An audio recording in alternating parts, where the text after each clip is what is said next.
الحمد لله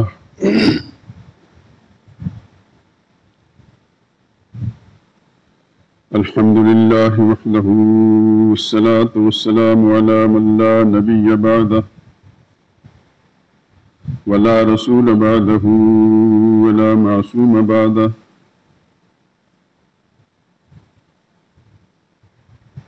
أما بعد فإن خير الحديث كتاب الله وخير الهدي هدي محمد صلى الله عليه وسلم وشر الأمور محدثاتها وكل محدثة بدعة وكل بدعة ضلالة وكل ضلالة في النار.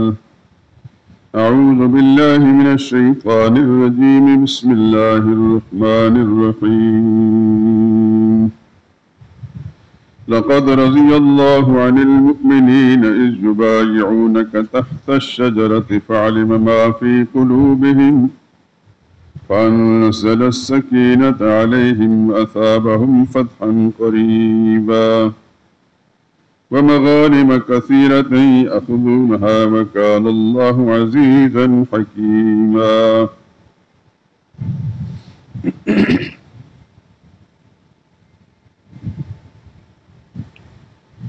درود پاک پڑھ لیں. اللهم صل على محمد وعلى آل محمد كما صليت على إبراهيم وعلى آل إبراهيم إنك حميد مجيد. اللهم بارك على محمد وعلى آل محمد كما باركت على إبراهيم وعلى آل إبراهيم إنك حميد مجيد.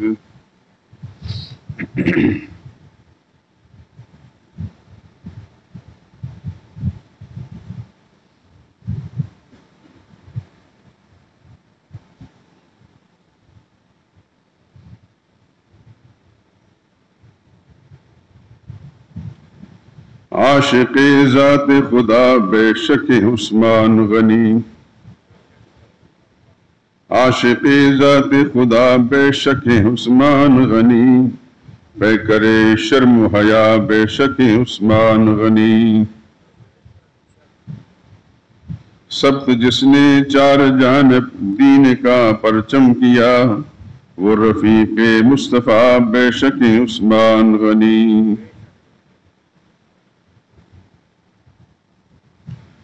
مال و زر جس نے لٹایا دین برحق کے لیے.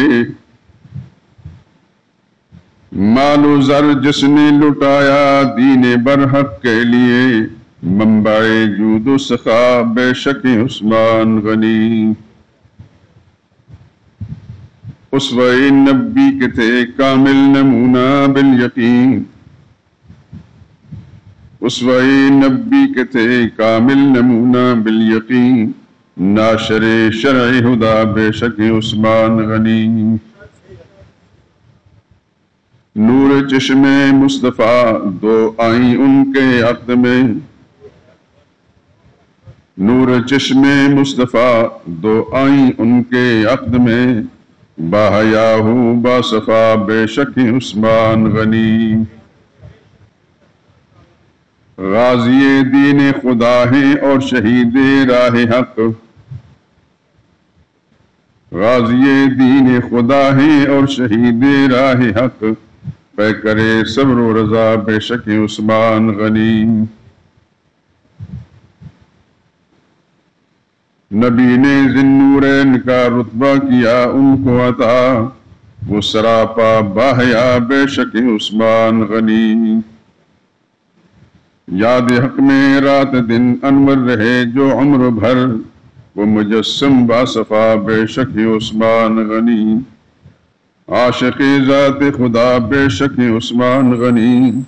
بے کرے شرم و حیا بے شک عثمان غنی.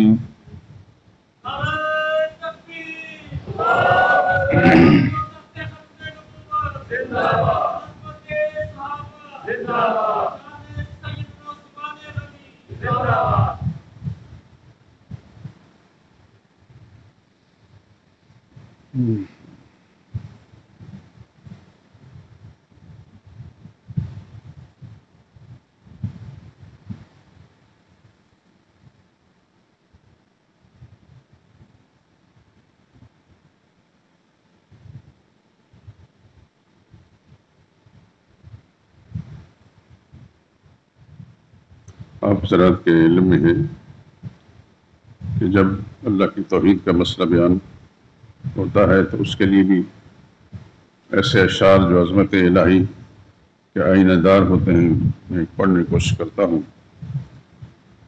اور جب نبی کریم صلی اللہ علیہ وسلم کی ذات اقدس کا مسئلہ آتا ہے تو اس سلسلے میں بھی نبی کریم صلی اللہ علیہ وسلم کی نعت اور مصطفیٰ صلی اللہ علیہ وسلم کی مدح سے متعلق جو مضمون ہوتا ہے اس کو میں پیش کرتا ہوں۔ تیسری چیز صحابہ کرام، خاص طور پر خلفائے راشدین، خلفائے اربعہ، یہ بات اپنی جگہ ذہن نشین فرما لیں، کبھی نہ بھولیں۔ خلفائے راشدین 4 نہیں ہیں،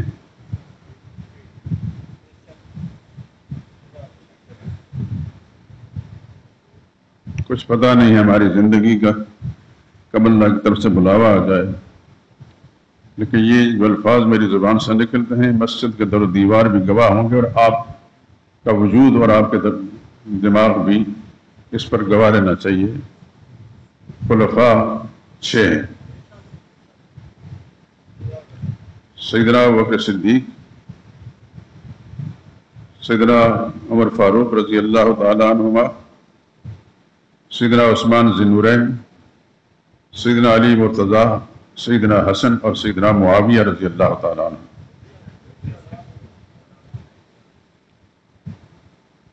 اگر اس سے پہلے آپ کو کسی موقع پر کسی شخص کی زبان سے یہ بات سننے کا موقع نہیں ملا تو ظاہر بات ہے کہ اس کا الزام میں آپ کو نہیں دیتا، اس آدمی کو دیتا ہوں جو تبلیغ و واعظ کے منصب پر فائز ہے اور اپنے آپ کو فائز سمجھتا ہے، لوگوں کو سچ نہیں سناتا۔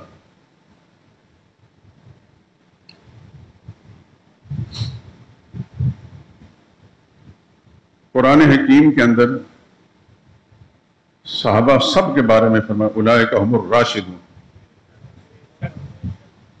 سب صحابہ راشد ہیں، سیدھی راہ پر ہیں۔ یہ قرآن کا فیصلہ نص قطعی ہے۔ اب صحابی خلیفہ بنے تب راشد ہے،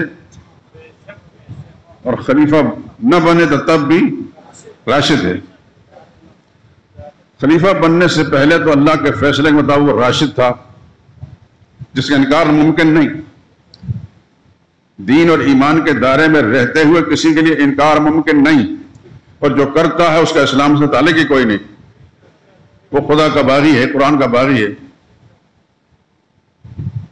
وہ صحابی جس کو اللہ نے اس پر مہر لگا دی کہ یہ سب راشد ہیں، اس وقت بھی جب خلیفہ نہیں بنے تھے، اور جب خلیفہ بن گئے تو اس کو رشد سے کس نے نکالا؟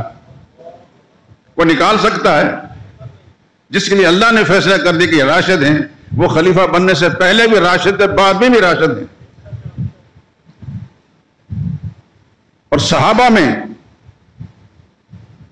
سیدنا ابوبکر صدیق، سیدنا عثمان، سیدنا فاروق اعظم، سیدنا عثمان، سیدنا علی اور سیدنا حسن، یہ 6 مہینے خلیفہ رہے، لیکن 6 صحابی، سیدنا علی مرتضیٰ کے صاحبزادے تھے، صحابی تھے، تو صحابی ہونے کے لحاظ سے یہ بھی راشد ہیں۔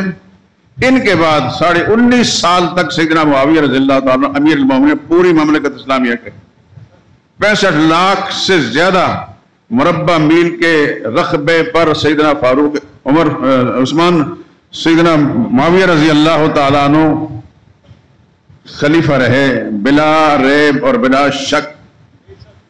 پوری ملت اسلامیہ میں کسی طرف بھی سیدنا معاویہ رضی اللہ تعالیٰ عنہ کے خلافت پر کوئی انکار یا تحفظ نہیں تھا۔ آپ کے علم میں ہے یا نہیں ہے بتا دیتا ہوں تاکہ ذہن نشین رہے۔ 20 سال وہ ملک شام کے گورنر رہے،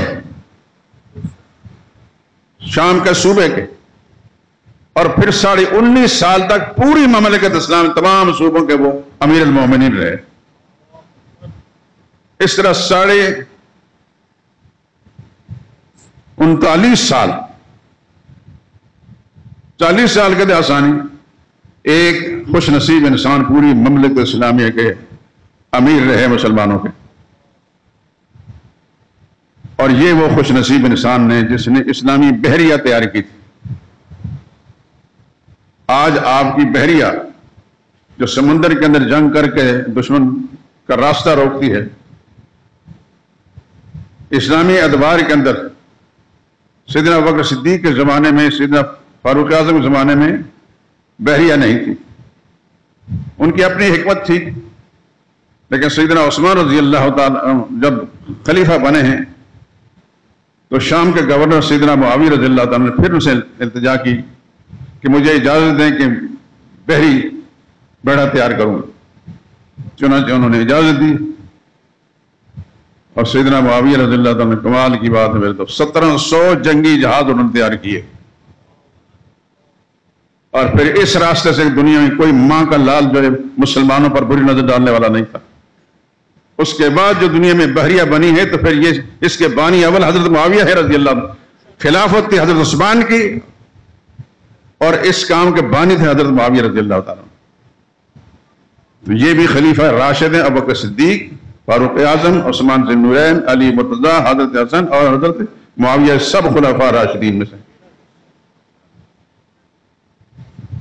پاکستان کے ایک عالم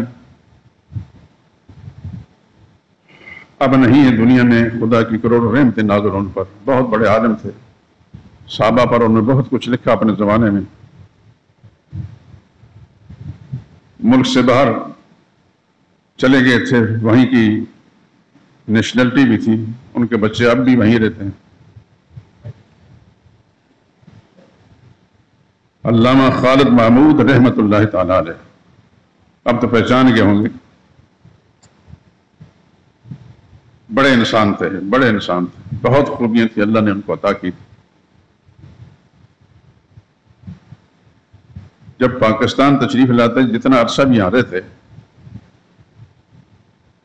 تو میرے پاس اکثر تشریف لایا کرتے تھے، کیونکہ صاحب علم انسان تھے، تو صاحب علم آدمی جو ہے اس کو علم کا چسکا ہوتا ہے، اور علم سے متعلق کتابیں جو ہیں الحمدللہ میرے پاس سب سے زیادہ ہے۔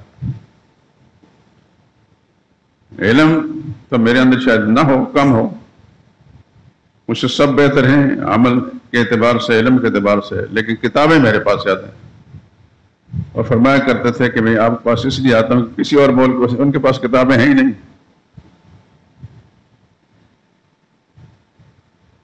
ان سے ایک دفعہ میں نے اردو بازار میں، یہ ہمارے ساتھی بیٹھے ہیں، یہ اردو بازار کے دکاندار ہیں، ان کی دکان پر میں جس زمانے میں سینٹرل ماڈل اسکول میں پڑھایا کرتا تھا تو میری موٹر سائیکل کو یہ سنبھالتے تھے، لینے کے لیے میں آ جاتا تو اتفاق سے علامہ خالد محمود رحمہ اللہ کے ساتھ ملاقات ہو گئی۔ میں نے یہ پوچھ لیا ان سے کہ خلفاء راشدین کتنے ہیں؟ انہوں نے فرمایا 4۔ میں نے کہا یہ قرآن کریم کی کوئی نص ہے، یعنی حکم اللہ کا کہ 4 ہی خلفاء راشدین، یا رسول اللہ صلی اللہ علیہ وسلم کی کسی حدیث سے ان کا تعین کیا کہ یہ 4 ہی خلفاء راشدین ہیں؟ فرمانے لگے ایسا نہیں ہے، کہتے سلف سے ایسا چلا آ رہا ہے۔ میں نے کہا سلف سے کوئی بات قرآن کریم کے فیصلے خلاف ہو تو حجت تو نہیں ہوتی۔ خدا غری کی رحمت کرے، بڑے عالم تھے لیکن انہوں نے میری بات پر خاموشی اختیار کی۔ میں ان کے طالب علم سے بھی کمتر ہوں لیکن بات میری سچی تھی۔ میں نے کہا قرآن کہتا ہے اولئک ھم الراشدون، سب راشد ہیں، سب راشد ہیں۔ جب سب صحابہ راشد ہیں، وہ خلیفہ بننے سے پہلے بھی راشد ہیں، بعد میں بھی راشد ہیں، تو سیدنا معاویہ کو خلیفہ راشد سے کیسے نکالا جائے گا؟ علامہ صاحب پر خدا کی رحمت نازل و خاموش ہو گئے۔ ایک طالب علم کے قسم میں سوال تھا لیکن بہرحال میری بات درست تھی، اور اب بھی میں اس موقع پر قائم ہوں الحمدللہ العظیم، اور بے شمار لوگ اب ایسے ہیں اللہ تعالیٰ نے ان کو اس بات کا جذبہ ذوق عطا کیا کہ وہ سب صحابہ کو خلفاء راشد، جو خلافت کے منصب پر پہنچا وہ خلیفہ راشد ہے۔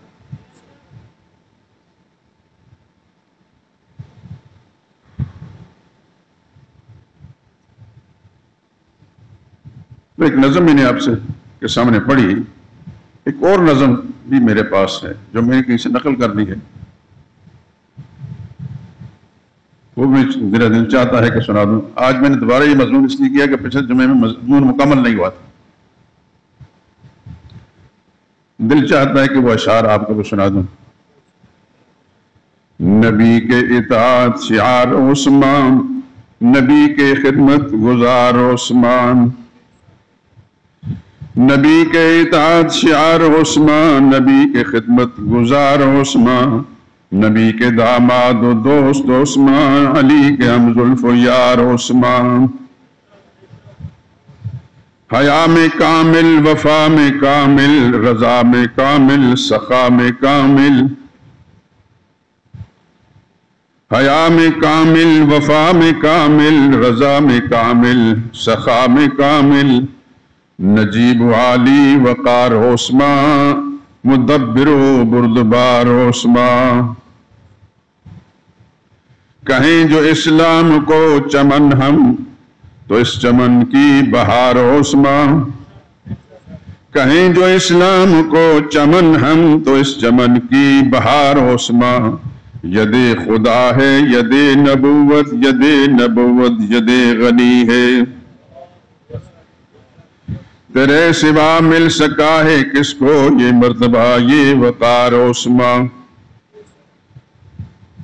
ید خدا ہے ید نبوت، ید نبوت ید غنی ہے، تیرے سوا مل سکا ہے کس کو یہ مرتبہ یہ وقار عثمان، تمہارا باغی ہوا یقیناً نبی کا باغی خدا کا باغی، تمہارا باغی ہوا یقیناً نبی کا باغی خدا کا باغی، خدا کا ہاتھ اس کے سر پہ ہوگا جو تجھ سے رکھے گا پیار عثمان،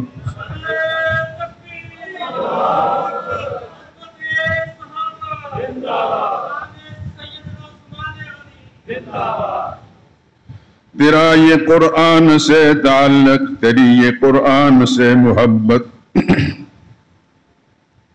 تیرا یہ قرآن سے تعلق، تیری یہ قرآن سے محبت، کہ تیرا شاہد بنا ہے قرآن کیا جو قاتل نے وار عثمان،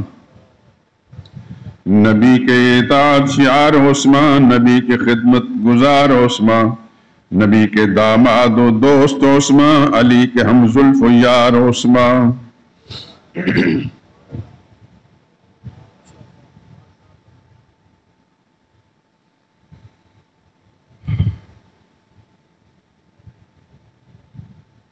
ایک چیز میں پہلے بھی بار بار توجہ مبذول کرا چکا ہوں آپ کی،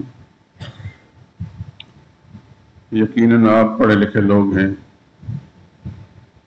تعلیم و تعلم کے ساتھ آپ کا رشتہ ہے، اور اس شہر کے باسی ہیں جو بچپن سے ہم سنتے چلے آئے کہ ڈھاکہ جو ہے مسجدوں کا شہر ہے اور لاہور تعلیمی اداروں کا شہر ہے، بچپن سے سنتے چلے آئے۔ جب متحدہ پاکستان تھا تو ڈھاکہ کو کہا جی مسجدوں کا شہر، بے شمار مسجدیں ہوں گی، آپ حضرات میں سے جو اس طرف تشریف لیں گے انہوں نے دیکھا ہوگا، لیکن لاہور کے بارے میں شروع سے سنتے چلے آئے کہ یہ تعلیمی اداروں کا شہر ہے۔ تو آپ تعلیمی اداروں کے باسی ہیں، اس شہر کے باسی ہیں، یقیناً آپ کو تعلیم و تعلم کے ساتھ مناسبت ہوگی، آپ کے بچے پڑھتے ہوں گے، خود آپ نے تعلیم حاصل کی ہوئے بڑے بڑے اداروں کے اندر، مجھے نہیں پتا کہ آپ کس کس منصب پر پہنچے اور کون سی سند آپ نے حاصل کی، لیکن بہرحال یہ خدا کا شکر میں ادا کرتا ہوں کہ اللہ تعالیٰ نے آپ کو یہاں پہنچایا، یہاں پہنچ کر سچ سننے کا اللہ تعالیٰ نے موقع فراہم کیا۔ اللہ کی مہربانی سے اور آپ حضرات کی محبت سے، آپ کے دعاؤں کے نتیجے میں اللہ نے مجھے سچ کہنے کی توفیق دی ہے۔ قرآن میرا محور ہوتا ہے، قرآن کے حوالے سے بات کرتا ہوں، پھر احادیث صحیحہ سریحہ۔ میں چاہتا ہوں کہ جو کچھ میرے دل کے اندر ہے، جو اللہ پاک نے مجھے عطا کیا ہے، وہ آپ کی طرف منتقل کر دیتا ہوں تاکہ آپ اس پر عامل رہیں اور اپنی اولاد کو، اپنے متعلقین کو اس پر عامل بنا دیں۔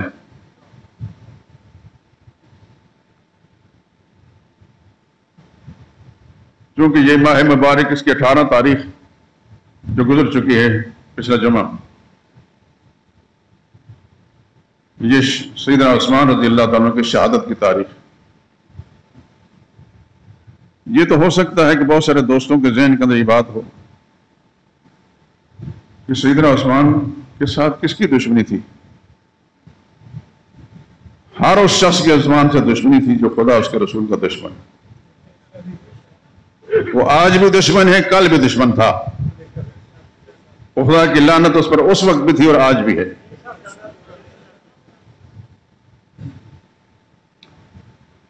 قرآن کریم کی آیات کے حوالے سے آپ کی توجہ میں مبذول کرا چکا ہوں. لَتَجِدَنَّ أَشَدَّ النَّاسِ عَدَاوَةً لِلَّذِينَ آمَنُوا الْيَهُودُ. لوگوں تم سب سے زیادہ مسلمانوں کو دشمن یہودیوں کو پاؤ گے.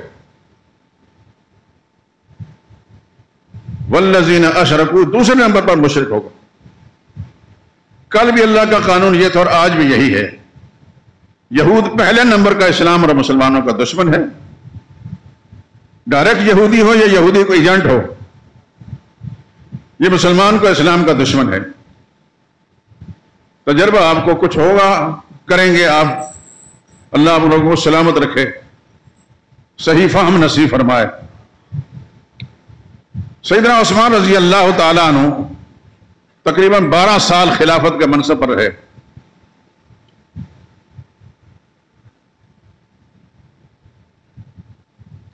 ابتدائی 6 سال تو بڑے پرامن رہے.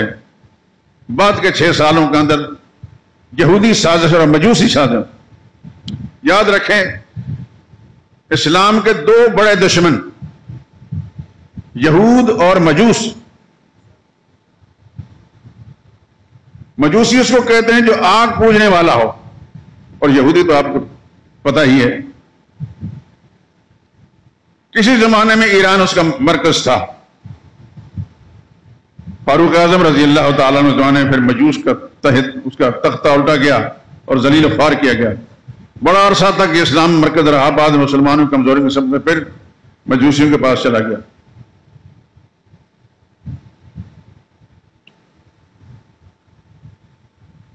ان کی سازش سے سیدنا عثمان رضی اللہ تعالیٰ کے خلاف خسر پسر شروع ہوا. خاص طور پر کوفہ، بصرہ اور مصر یہ مراکز تھے ان سازشیوں کے. قصہ مختصر کہ ان سازشیوں نے بہت سے نو آموز مسلمانوں کو یا مسلمانوں کے بچوں کو اپنا ہمنوار بنا لیا، اور بالآخر جب مسلمان حج کرنے کے لیے گئے ہوئے تھے، مدینہ خالی تھا، انہوں نے موقع کو غنیمت سمجھتے ہوئے یہاں عثمان رضی اللہ تعالیٰ کے مرکز کا، ان کے خلافت، ان کے گھر کا محاصرہ کر لیا. بہت سارے مسلمانوں نے اجازت مانگی بھی حضرت عثمان سے، اجازت دیں تاکہ ہم ان باغیوں کے خلاف کچھ 2 ہاتھ کر لیں. فرمایا نہیں، ایسا نہیں کریں گے. مدینہ طیبہ کا میں خون ریزی نہیں چاہتا. اپنی جان تو جان دینی منظور ہے، لیکن کسی مسلمان کا خون نہیں بہاؤں گا. میرا خیال انسانی تاریخ کی آدم کی اولاد میں ایسا انسان کوئی نہیں گزرا کہ خلیفہ ہے.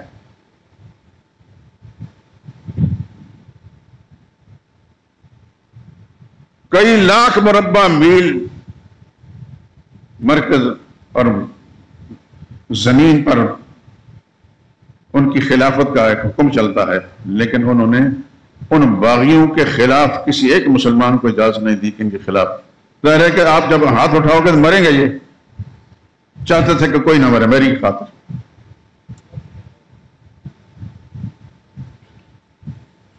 تفصیلات پھر کسی موقع پر ایسا کیوں کرتے تھے. بالآخر حضرت عثمان رضی اللہ تعالیٰ گھر کے اندر بھوکا پیاسا رکھ کر کئی روز کے بعد ان کو شہید کر دیا گیا. روزے کی حالت میں تھے، اور شاید رسول اللہ صلی اللہ علیہ وسلم خواب میں آئے تھے، عثمان میں تمہارا انتظار کر رہا ہوں، اکٹھا روزہ کھولنا ہے. قرآن کی تلاوت کر رہے تھے. وہ قرآن جس پر عثمان کا خون گرا تھا آج بھی دنیا میں موجود ہے. کچھ عرصہ پہلے مدینہ میں تھا، پھر روس میں، شاید آج کل ترکی میں ہے. جس آیت پر یہ خون گرا تھا فَسَيَكْفِيكَهُمُ اللَّهُ وَهُوَ السَّمِيعُ الْعَلِيمُ، ان قریب آپ کی طرف سے ان دشمنوں کو اللہ کافی ہو جائے گا، وہ سننے والا دیکھنے والا.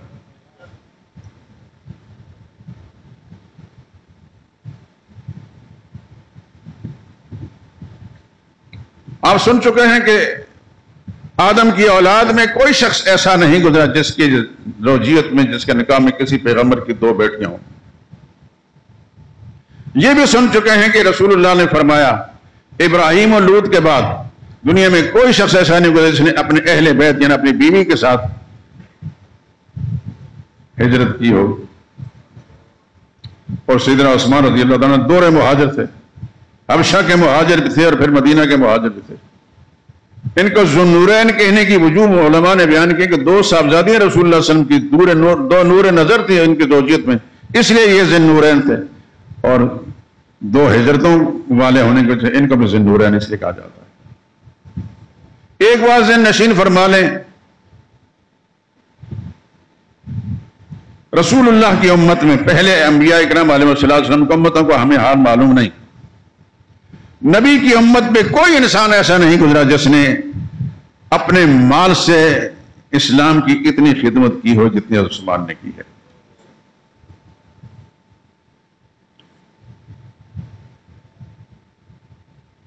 شاید آپ نے سنا ہے، پڑھا ہوگا، مدینہ طیبہ پہنچے گئے، مسجد نبی بڑی تنگ تھی، نبی کریم صلی اللہ علیہ وسلم ترغیب دی، حضرت عثمان رضی اللہ عنہ دائیں بائیں زمین خرید کے گھر خرید کے مسجد نبی میں شامل کر دی. یہ سنا ہے آپ نے کہ مدینہ طیبہ کے مسلمانوں کے لیے پانی کی بڑی دشواری تھی. ایک یہودی کے قبضے میں کنواں تھا اور وہ بڑا مہنگا بیچتا تھا، مسلمانوں کے پاس اتنی استطاعت نہیں تھی. اللہ کے پیغمبر نے فرمایا کون ہے جو اس کو خرید کر مسلمان کو وقف کر دے؟ عثمان وہ خوش نصیب انسان ہے، بڑی رقم یہودی کو دے کر سارا وقف کر دی. آج بھی وہ کنواں موجود ہے، وہ باغ موجود ہے. اور آپ حضرات ہو سکتے ہیں، مجھے یہ شرف حاصل ہے کہ میں اس کنویں پر گیا ہوں، اس کا میں پانی پیا، اس باغ کے کھجوریں کھائیں.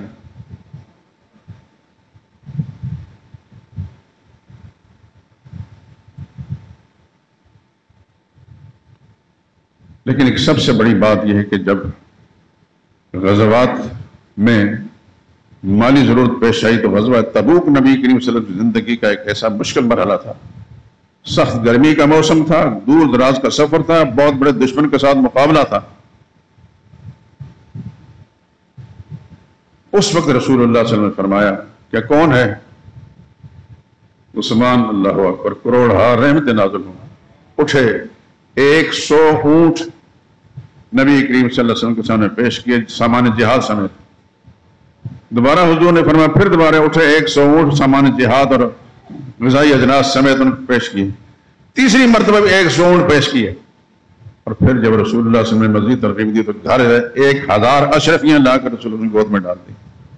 ان اشرفیوں میں رسول اللہ صلی اللہ علیہ وسلم ہاتھ پھیر رہے تھے، فرمایا اے عثمان، آج کے بعد تمہارا کوئی عمل بھی تمہیں نقصان نہیں پہنچا سکتا. عثمان کی یہ خصلت ایسی ہے کہ صحابہ میں سب صحابہ میں سے کوئی ان کو اس منصب پر نہیں پہنچ سکتا.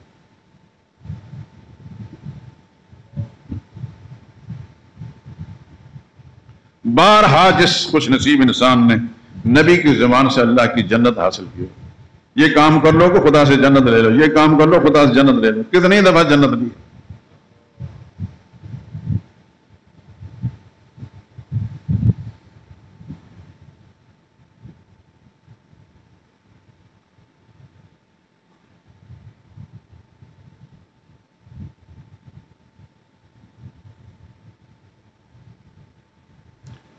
نبی کریم صلی اللہ علیہ وسلم کی پھوپھی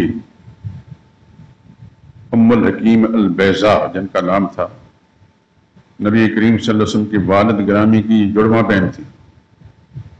بعض نے حقیقی بہن کہا ہے. ام الحکیم البیضاء کی صاحبزادی تھی اروا بنت قریظ، یہ سیدنا عثمان رضی اللہ عنہ کی والدہ تھی. اور ان کو اللہ تعالیٰ نے ایمان کی دولت سے مالا مال کیا اور حضرت عثمان رضی اللہ تعالیٰ کو زمانے تک وہ حیات رہیں اور بالآخر وفات پائیں ایمان کی حالت میں.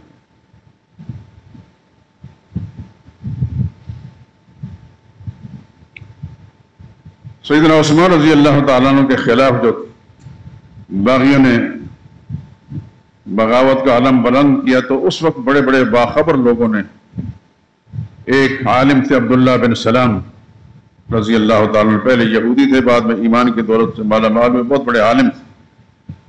وہ چونکہ سابقہ کتابوں کے عالم بھی تھے تو انہوں نے کہا ہم نے یہ کتابوں کے اندر پڑھا ہے کہ اگر دنیا میں کسی بد نصیب انسان نے کسی پیغمبر کا خون بہایا ہے تو اس کے بدلے میں اللہ تعالیٰ 70,000 انسانوں کا خون بہاتا ہے. لیکن کسی نبی کا اگر جانشین اور نبی کا صحابی اور خلیفہ اس کا کسی نے خون بہایا تو کم سے کم 35,000 انسان جو ان کا خون بہے گا، اور واقعتاً اس کے بعد پھر مسلمانوں کی تلواریں مسلمانوں کے خلاف ہی چلتی رہیں۔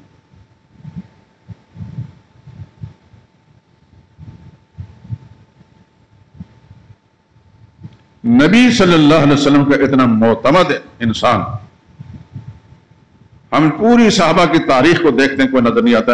ابو بکر صدیق کا رتبہ بڑا ہے، بہت اونچا، وہ اپنے رتبے کے اعتبار سے بہت اونچے ہیں، لیکن بعد کے صحابہ میں حضرت عثمان رضی اللہ تعالیٰ جیسا معتمد انسان نظر نہیں آیا۔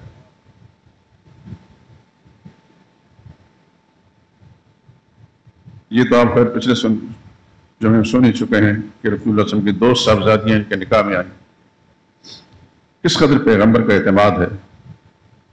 حضرت رقیہ الزہرا رضی اللہ تعالیٰ عنہ کا نکاح میں آئیں، اور جب ان کا انتقال ہو گیا تو پھر رسول اللہ صلی اللہ علیہ وسلم نے اپنی دوسری صاحبزادی حضرت ام کلثوم رضی اللہ تعالیٰ عنہ کے نکاح میں دی۔ اللہ کا کرنا ایسا ہوا کہ ان کا بھی انتقال ہوا تو اللہ کے نبی نے فرمایا کاش میری اور بیٹیاں ہوتی۔ بعض کتابوں میں آتا ہے کہ 40 بیٹیاں ہوتی، بعض میں آتا ہے کہ 100 بیٹیاں ہوتی، فوت ہوتی جاتی، عثمان کا نکاح میں دیتا رہتا۔ ایسا بھی دنیا میں کوئی اعتماد والا انسان گزرا۔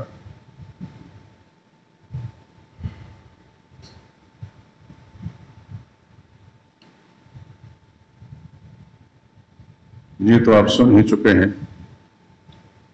کہ بارہا مدینہ طیبہ میں مسلمانوں کے لیے خوش سالیقات کی شکل پیدا ہوئی۔ اس وقت ہزار اونٹ ملک شام سے غذائی اجناس کا لدا ہوا آیا اور سب مسلمان کو وقف کر دیا۔ اس کی کوئی مثال بھی پوری انسانیت میں نہیں ملتی۔ پیسہ ہر ایک کو اچھا لگتا ہے، کل بھی اور آج بھی، لیکن حضرت عثمان رضی اللہ عنہ ایسا خوش نصیب انسان تھا کہ اس نے بارہا اللہ کے نبی کی خوشنودی اور رضا اور ان کی زبان سے جنت حاصل کی۔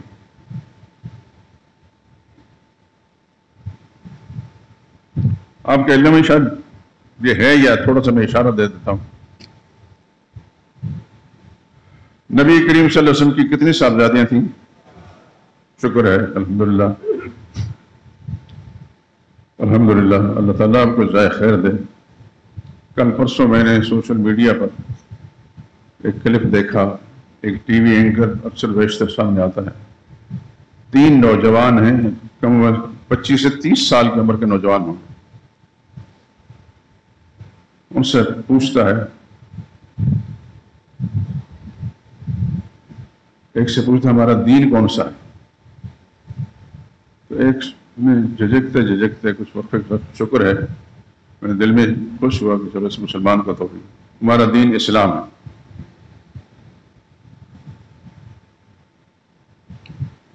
پھر پوچھا کہ ہمارے نبی کا کیا نام ہے؟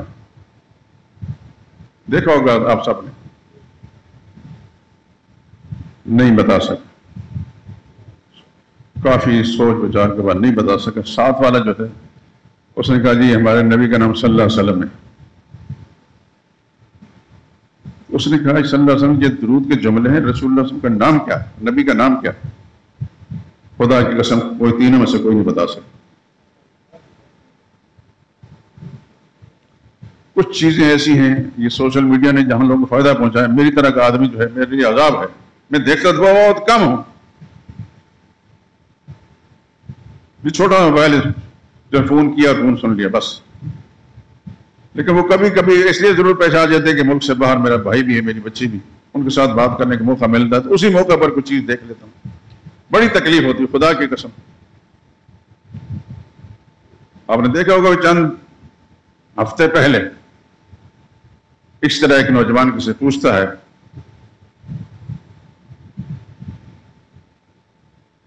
ہمارے نبی کا نام کیا ہے، نبی کا نام نہیں بتا سکتے۔ پھر صحابی اس کو نہیں پتا چلا، نہ ابو بکر صدیق کو جانتا، نہ فاروق اعظم کو، نہ عثمان کو، نہ علی کو، نہ دیگر صحابہ کو۔ کافی سوچ بچار کے بعد کہتا ہے طارق جمیل۔ طارق جمیل بھی آج کل ایک صحابی ہیں پاکستان کے اندر۔ اللہ ہدایت دے اس ہماری قوم کو، اللہ ہماری اس قوم کو ہدایت دے دے کسی زمانے میں تبلیغی جماعت کا بڑا اچھا مبلغ تھا، لیکن اب کسی اور چیز کی طرف مصروف ہے، میں تبصرہ نہیں کرنا چاہتا۔ ایک زمانہ ایسا تھا کہ میں نے یہاں 3 دن ان سے بیان کرایا، 3 دن، جو کچھ مجھ سے ہو سکتا تھا میں نے خدمت تواضع کی۔ ہمارے فلمی اداروں کے بھی کچھ ایکٹر جہاں آتے رہے، ان میں سے محمد علی ایک ایکٹر گزرا ہے۔ خیر میں ان کے اکرام کی خاطر چلو دین کی طرف راغب ہیں، دین کی بات سننے آتے ہیں، میں نے یہاں سامنے جو خواتین کی نماز پڑھنے کی جگہ ایسے کا بہت سارے ایکٹر آئے تھے، اپنے گھر سے کعبہ لا کر پلایا۔ جو دوسرے اداکار تھے انہوں نے بہت کچھ اس کی خدمت تواضع کے لیے، لیکن ہمارے گھر کا کعبہ ہی انہوں نے پیا، اس کے سوا نہیں۔ باہر نکلے تو میں نے انتظار کر رہا کہ چلو یہ گاڑی میں بیٹھیں، انہیں اکرام ہے، خدا تعالیٰ اس اکرام کے ذریعے سے مزید ان کو دین پر چلنے کی توفیق دے دے۔ لیکن وہ عجیب آدمی تھا، کہنے لگے جب تک آپ اپنے گھر نہیں جائیں گے میں گاڑی میں نہیں بیٹھوں، چنانچہ مجھے جانا پڑا گا۔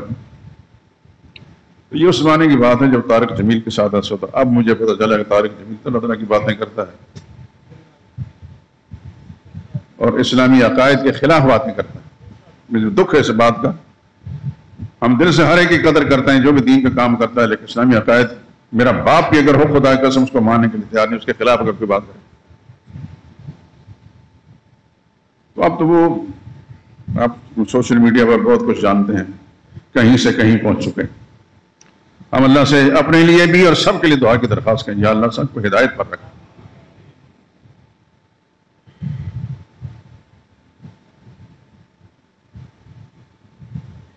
سیدہ عثمان رضی اللہ تعالیٰ عنہ، آپ جانتے ہیں کہ ان کے نکاح میں رسول اللہ صلی اللہ علیہ وسلم کی 2 صاحبزادیاں تھیں، بڑی کا نام حضرت رقیہ تھا۔ یہ الزہرا میں جب اس لیے بات کر رہا ہوں کہ زہرا بننے کے لائق وہی تھی۔ رسول اللہ صلی اللہ علیہ وسلم کے 4 صاحبزادوں سب سے زیادہ حسین اور خوبصورت۔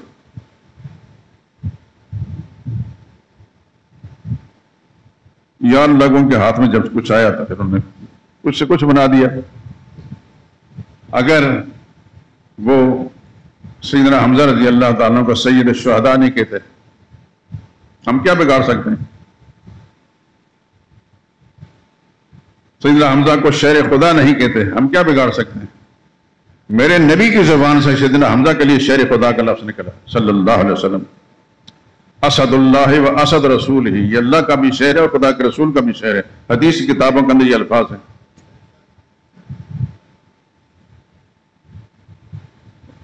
اور سید الشہداء اس لیے کہ یہ وہ واحد انسان ہے کہ جس کو نہ صرف یہ قتل کیا گیا بلکہ اس جسم کو چیر کر اس کے سینے سے بہت ساری چیزیں نکال کر مشرک عورتوں نے ان کو چبایا ہے اپنی دشمنی کا بغض کا اظہار کرتے ہوئے عہد کے مقام پر۔ لیکن یار لوگوں کے ہاتھ میں جس وقت آیا سب کچھ تو انہوں نے سید الشہداء تو حضرت حسین کو بنا دیا اور شیر خدا حضرت علی کو بنا دیا، اور سیدنا حمزہ رضی اللہ تعالیٰ عنہ کے کلیجہ چبانے والی حضرت معاویہ کی والدہ رسول اللہ کی ساس کو بنا دیا۔ ہمارے مولوی صاحبان کی زبانیں گونگ ہیں، خدا سے دعا کریں خدا ان کی زبانوں کو کھول دے اور اللہ ان کو توفیق دے کہ علم کے ساتھ تھوڑا سا مس رکھیں، کتابوں کے ساتھ پتہ چلے۔ کسی بھی حدیث کی کتاب کے اندر نہیں کہ سیدنا علی کو حضور نے شیر خدا فرمایا ہو، حضرت حمزہ کو فرمایا ہے۔ مستدرک کی حاکم حدیث کی ایک بڑی کتاب ہے، امام بخاری امام مسلم کی طرز پر جو روایتیں اکٹھی کرنے کی امام حاکم نے، اس کے اندر باقاعدہ لکھا اسد اللہ و اسد رسول، یہ اللہ کا بھی شعر ہے اور اللہ کے رسول کا بھی شعر ہے۔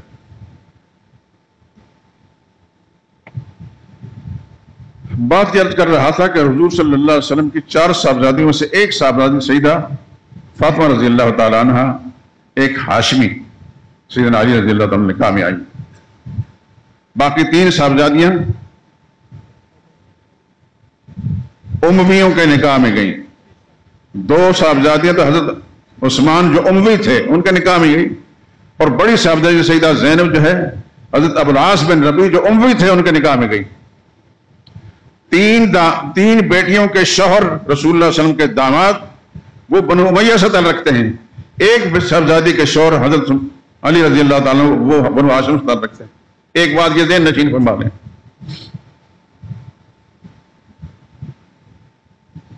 نبی کریم صلی اللہ علیہ وسلم کی زوجیت میں، آپ کے نکاح میں کوئی ہاشمی خاتون نہیں آئی. کبھی آپ نے سوچا یا غور کیا اس پر یا کچھ سنا اس سے؟ کوئی ہاشمی خاتون رسول اللہ صلی اللہ علیہ وسلم کی بیوی نہ بن سکی. البتہ بنو امیہ سے تعلق رکھنے والی خاتون حضرت ام حبیبہ، ان کا اصل نام رملہ تھا، حضرت ام حبیبہ رضی اللہ تعالی عنہا، یہ سیدنا معاویہ کی ہمشیرہ تھی، سیدنا ابو سفیان کی صاحبزادی تھی، اور نبی کریم صلی اللہ علیہ وسلم کی زوجہ مطہرہ تھی. ام المومن سیدہ ام حبیبہ رضی اللہ تعالی عنہ. ہاشمی خاتون تو کوئی رسول اللہ کی بیوی نہ بن سکی، لیکن امی خاتون رسول اللہ صلی اللہ علیہ وسلم کی بیوی بن گئی اور ام المومن امہات المومن شامل ہوئی، اور بنو امیہ میں سے 3 رسول اللہ صلی اللہ علیہ وسلم کو داماد کے طور پر مل گئے. یہ آخر میں ایک بات کہتا ہوں،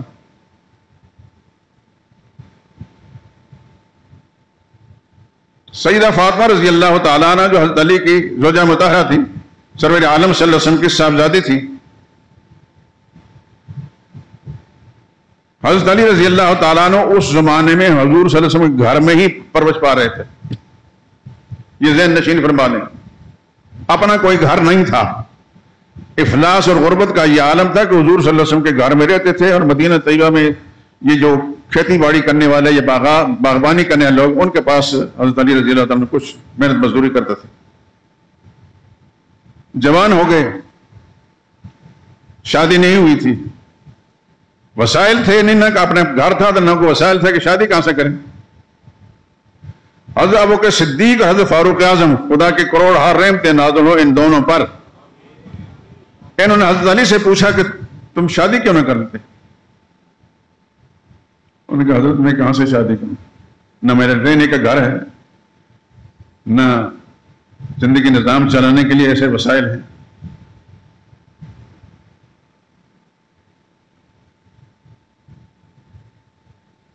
تو اگر آپ کہتے ہیں تو ہم حضور صلی اللہ علیہ وسلم کی خدمت میں عرض کرتے ہیں کہ سیدہ فاطمہ کے ساتھ آپ کا نکاح کر دیا جائے. سیدنا علی رضی اللہ تعالیٰ عنہ، یہ بات غور سے سننا اور بھول نہ جانا اس پہ. سیدہ فاطمہ رضی اللہ تعالیٰ عنہ کے بارے میں حضرت علی نے فرمایا کہ اگر ایسا ہو جائے تو اس سے بڑی اچھی بات کیا ہو سکتی ہے، لیکن میری ہمت نہیں بنتی کہ رسول اللہ صلی اللہ علیہ وسلم سے درخواست کروں. چنانچہ ابوبکر صدیق رضی اللہ تعالیٰ عنہ نے حضور صلی اللہ علیہ وسلم کی خدمت میں عرض کیا، یا رسول اللہ، علی کا نکاح ہو جائے سیدہ فاطمہ کے ساتھ. حضور نے فرمایا اچھی بات. چنانچہ حضرت علی رضی اللہ تعالیٰ عنہ کو اشارہ دیا، حضور صلی اللہ علیہ وسلم کی خدمت میں حضرت علی آئے، لیکن بیٹھے رہے اور خاموش بیٹھے رہے. ہمت نہیں بنی رسول اللہ صلی اللہ علیہ وسلم سے درخواست کرنے کی. تو رسول اللہ نے فرمایا کہ علی چپ کر کے بیٹھے ہوئے، کو بولتے نہیں. یہ فاطمہ کے بارے میں کوئی بات تو نہیں کر رہی، چونکہ پہلے سے ابوبکر صدیق یہ اشارے دے چکے تھے. تو عرض کہ یا رسول اللہ، لیکن میری ہمت نہیں بنتی. اب اس اگلی بات کو غور سے سننا. تمہارے پاس کیا کچھ ہے؟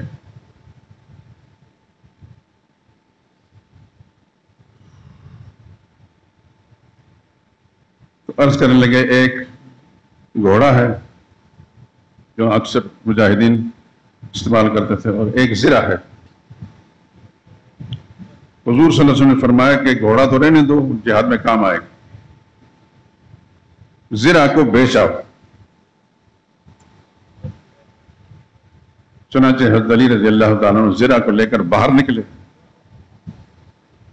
آگے تھے حضرت عثمان رضی اللہ تعالیٰ عنہ آ رہے تھے. میرے بھائی کہاں جا رہے ہو؟ ساری صورتحال بتائی کہ حضور نے فرمایا زرہ کو بیچ دو، اس کو بیچ نہیں جانا تاکہ فاطمہ کا مار وغیرہ اس کے لیے انتظام ہو سکے. دھیان سے سننا. حضرت عثمان نے پوچھا کتنے میں بیچو گے؟ انہوں نے کچھ بتایا، فرمایا مجھ پر بیچ دو. انہوں نے اپنی طرف سے کچھ زیادہ ہی پیسے دے دیے. اپنے قبضے میں لینے کے بعد پھر فرمایا وہ پیسے بھی تمہارے، یہ زرہ بھی تمہاری. زرہ واپس کر دی. اور سیدہ فاطمہ رضی اللہ تعالی عنہا کے نکاح کے گواہ ابو بکر و عمر ہیں. بات سمجھ میں آ رہی ہے کہ نہیں آ رہی؟ خدا کرے کہ آپ میری بات، میں ہوں تو طالب علم لیکن بات سچ کہتا ہوں. الحمدللہ العظیم، اللہ کی توفیق سے میرے اندر ذاتی کمال نہیں. چنانچہ حضرت عثمان کے پیسے حضرت فاطمہ کا مہر بنا. بات سن رہے ہیں؟ اور وہ زرہ واپس حضرت علی کو مل گئی. اور سیدہ فاطمہ کے نکاح کے گواہ ابو بکر و عمر رضی اللہ تعالی عنہم. سیدہ فاطمہ کا نکاح ہو گیا. اب گھر کی ضرورت تھی. ایک صحابی نے، تفصیلات چھوڑتا ہوں، ایک صحابی نے عرض کیا، یا رسول اللہ میرے 2 گھر ہیں، ان میں سے کوئی گھر بھی اپنے صاحبزادی کے لیے لے لیں. کوئی حال ہے صحابہ کو، کتنے عاشق ہیں. عشق کا لفظ دنیا کے اندر ایجاد ہوا ہے، لیکن صحابہ جیسے عاشق دنیا میں کسی نہیں دیکھے. اللہ کی اربع رحمتیں نازل ہون پر چنانچہ اس صحابی نے ایک مکان رسول اللہ صلی اللہ علیہ وسلم کی نظر کر دیا اور وہ سیدہ فاطمہ رضی اللہ تعالیٰ علیہ وہاں رہنے لگے. گواہ کون بنا؟ شیخین بنے ابو بکر و عمر. اور مہر اور شادی کے پیسے کس نے دیے؟ سیدنا عثمان نے رضی اللہ تعالیٰ عنہ. کیا پیار اور کیا محبت تھا ان لوگوں کا آپس میں. افسوس کہ ہمارے بہت سارے مسلمانوں کو یہ بھی معلوم نہیں کہ آپس میں کتنے مخلص تھے. یا یہاں تو گدی نشین ٹائپ کے لوگ جو ہیں انہوں نے مقبروں مزاروں کی الوہیت اور ان کی خدائی کے چرچے کیے ہیں کہ یہاں سے یہ ملتا ہے اور یہاں سے یہ ملتا ہے. جس کی اولاد نہیں تو یہاں سے اولاد مانگو، شفا مانگو، دولت مانگو، یہ مانگو وہ مانگو. اور کوئی پوچھنے والا نہیں کہ خدا کی ذات جو ہے ساری کائنات جس سے مانگتے رہی وہ اللہ تو آج بھی موجود ہے. جو اپنی زندگی نہیں بچا سکے، اللہ کا فیصلہ آیا موت کا تو موت کے حوالے ہو گئے. وہاں حاجت روائی اپنے لیے نہیں ہوئی، میری اور آپ کے لیے حاجت روائی کیسے ہوگی؟ جو ہر ایک کا اول سے آخر تک حاجت روا اور مشرق کشا ہے وہ خدا کی ذات ہے جس پر موت نہیں نہ موت آئے گی. وہ سب کی مرادیں پوری کرنے والا رہا ہے اور کرتا رہے گا. کچھ نہیں رہے گا، خدا کی ذات باقی رہے گی. کچھ نہیں تھا، خدا تھا، اور جو کچھ ہو گیا پھر خدا نے وجود دیا، اور جب کچھ نہیں رہے گا پھر خدا کی ذات باقی رہے گی.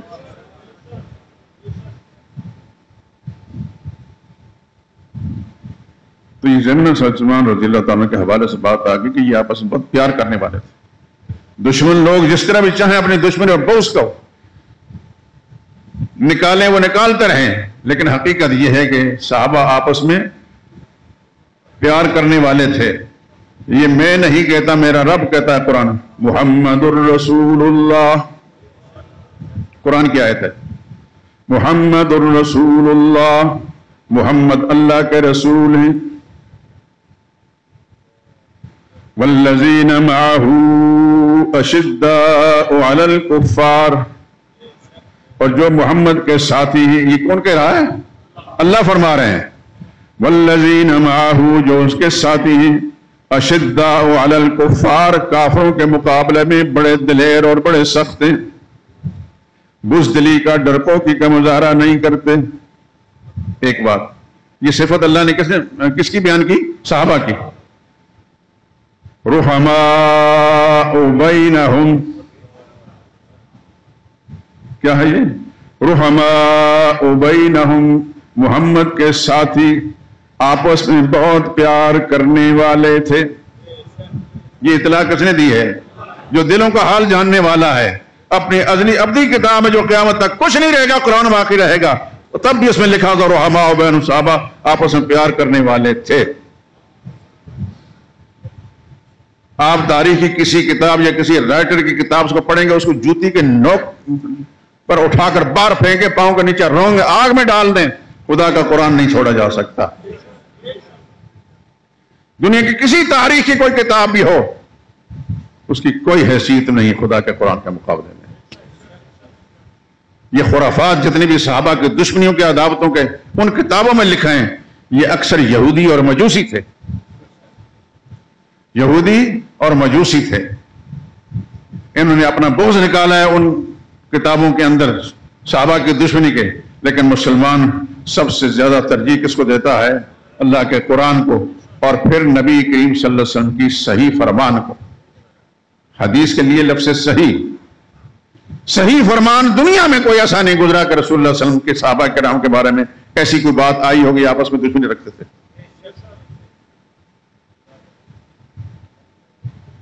آخر میں ایک بات کرتا ہوں میرے دوستوں، اللہ آپ کو سلامت رکھے، زندہ رہے تو انشاءاللہ صحابہ کرام کے تذکرے ہوتے رہیں گے۔ ہم مسلمان ہیں، اللہ اپنی رحمت کے ساتھ ہمیں سچا پکا مسلمان بننے رہنے کی توفیق عطا فرمائے، نام کے نہیں اصلی کام کے مسلمان۔ اس وقت پوری دنیا کے اندر کتنے ارب مسلمان ہیں؟ کہتے ہیں 2 ارب مسلمان ہیں۔ اس کے باوجود مسلمانوں کی دین کی بنیاد اللہ کا قرآن ہے، جو نبی کریم صلی اللہ علیہ وسلم امت کو دے کر گئے۔ اس قرآن کو جلایا جا رہا اور ساری دنیا کے سامنے جلایا جا رہا ہے، اور ان حکومتوں کے کارندوں کے سامنے ان کو پورا تحفظ حاصل ہے، اور ابھی تک یہ 2 ارب مسلمان ان کے سامنے کوئی احتجاج کر کے ان کو تائب نہیں کر سکے، یا اس بدبخت جس نے یہ کام کیا ہے اس کو گرفتار نہیں کرا سکے۔ اس سے بڑی بدبختی دنیا میں کسی اور کا نہیں ہو سکتی۔ مسلمانوں کا معاملہ اس وقت تو خس و خاشاک کا ہے کہ سیلاب کا پانی آتا تو خس و خاشاک کو بہا کر لے جاتا ہے۔ اس وقت صورتحال یہ ہے، یہ نام نہاد مسلمان حکومتیں، ان کی کیا حیثیت ہے؟ یہاں پاکستان کی گلیوں کے اندر چند 100 آدمی یا چند ہزار آدمی نکل کر نعرے لگائیں تو اس سے ان کی صحت پر کیا فرق پڑے گا؟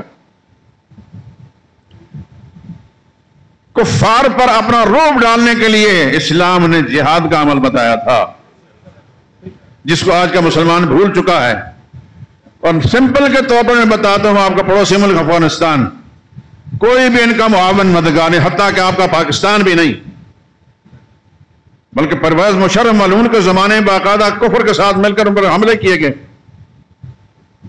خدا کی کروڑوں لعنتیں ہیں اس پر اور ان کے معاونین پر، لیکن ان مجاہدین نے بے سر و سامان نے ہتے قسم کے لوگ، امریکہ وہ طاغوت، دنیا کا سب سے بڑا طاغوت 34 ملکوں کو ساتھ لے کر آیا، اس کو اپنا باجگزار بنانے کے لیے اور اپنا تابعدار بنانے کے لیے یہ ڈٹے رہے خدا کے بھروسے پر۔ امریکہ کو اور اس کے ہمنواؤں کو ذلیل خوار کر کے نکال دیا۔ کس لیے؟ اصل زیادہ تھا، جذبہ تھا، جہاد کا جذبہ جب مسلمان کے اندر ہوتا دنیا کوئی قوت پھر غالب نہیں آ سکتی۔ آج بھی یہ نام نہاد مسلمانوں کی اکثریت، اس کے حکمران سر جوڑ کر ایک زبان بولیں کہ یا تو اس کو کافر کردار تک پہنچایا جائے تو پھر یا جہاد کے لیے تیار ہو جائیں۔ اللہ کی قسم کھا کر کہتا ہوں، مسلمان جہاد کا لفظ بولیں گے، امریکہ اور روس ہاتھ جوڑ کر ان کے سامنے کھڑے ہو جائیں گے۔ ماضی کے اندر بھی مسلمان اپنے ہتھیاروں سے غالب نہیں آیا، اس جذبے سے غالب آیا۔ صحابہ کی تاریخ پڑھ کر دیکھ لیں، آج بھی کسی شاعر نے کہا، آج بھی جو ابراہیم کا ایمان پیدا آگ کر سکتی انداز گلستان پیدا۔ یہ دعا کریں خدا آج کے مسلمان حکمرانوں کو، عوام الناس گئے گزرے ہو کبھی، تب بھی جہاد کے جذبے کو سننے کا تیار ہے اپنی جان دینے کے لیے۔ جان تو جانی ہے، لیکن تبھی موت مریں گے تو تکلیف کی موت ہوگی، جب جہاد والی ہوگی تو عزت کی موت ہوگی۔ فرق تو ہے یہ، لیکن جس کا ایمان ہے اس بات پر کہ نبی نے جو کچھ فرمایا درست فرمایا۔ آج بھی مسلمان سر جوڑ کر ان کو چھوٹا سا ملک سویڈن یہ وارننگ دے دیں یا اس کو سزا دیں، ایک قانون بنائے اپنے ملک کے اندر ساری دنیا، ورنہ جہاد کے لیے تیار ہو جائیں۔ مسلمان ہے اور مسلمان کا عمل جو ہے جہاد کے ساتھ، مسلمان کی حیات اور بقا جہاد کے ساتھ وابستہ ہے۔ مرنا تم نے بھی ہے، ہم نے بھی مرنا ہے، اپنے اپنے وقت پر مر جائیں گے، لیکن ہم عزت کی زندگی جینا چاہتے ہیں اور عزت کی موت مرنا چاہتے ہیں۔ انشاءاللہ العزیز آپ دیکھیں گے کہ ان کی سوچیں بدلیں گی اور وہ سر جوڑ کر بیٹھیں گے کہ جہاد کا مقابلہ ہم نہیں کر سکتے. دنیا میں مجاہدین کا مقابلہ ہتھیاروں سے نہیں کیا گیا، فوج کی تعداد سے نہیں کیا گیا، کسی زمانے میں ویسا نہیں ہو سکا. مسلمان نے ہمیشہ تھوڑا رہ کر ویسر و سامان ہو کر جہاد کے جذبے سے دشمن کو غلبہ حاصل کیا. اور آپ حضرات کے لیے یہ سوچنے کی بات نہیں، اس وجہ سے بالکل آپ کا پڑوس کے اندر بہت سے مجاہدین آپ کو ملے ہوں گے، مجھے ملتے ہیں، وہ ساری صورتحال بیان کرتے ہیں. خدا کس طرح مدد کرتا ہے. اگر پہلو میں ہے دل اور تڑپ اسلام کی دل میں، برس سکتا ہے ابر رحمت پروردگار اب بھی. فضائے بدر پیدا کر فرشتے تیری نصرت کو، اتر سکتے ہیں گردوں سے قطار اندر قطار اب بھی. وہ خدا آج بھی اسی طاقت کا مالک ہے جو کل تھا. آج بھی اگر وہ ایمان پیدا ہو جائے تو خدا کی مدد اسی طریقے سے آئے گی. میں نے یہ مختصر سی بات کہہ دی. میں کتنا بھی بولتا رہوں فائدہ کچھ نہیں جب تک مسلمان کے دل میں، عام مسلمان کے دل کے اندر اور ہمارا حکمران ٹولہ جو ہے کہ دل کے اندر جہاد کا جذبہ نہیں پیدا ہوگا، اس وقت تک کبھی بھی ان کو غلبہ حاصل نہیں ہو سکتا، بلکہ ذلت و خواری ان کا مقدر بنا جائے گی. وآخر دعوانا الحمدللہ رب العالمین.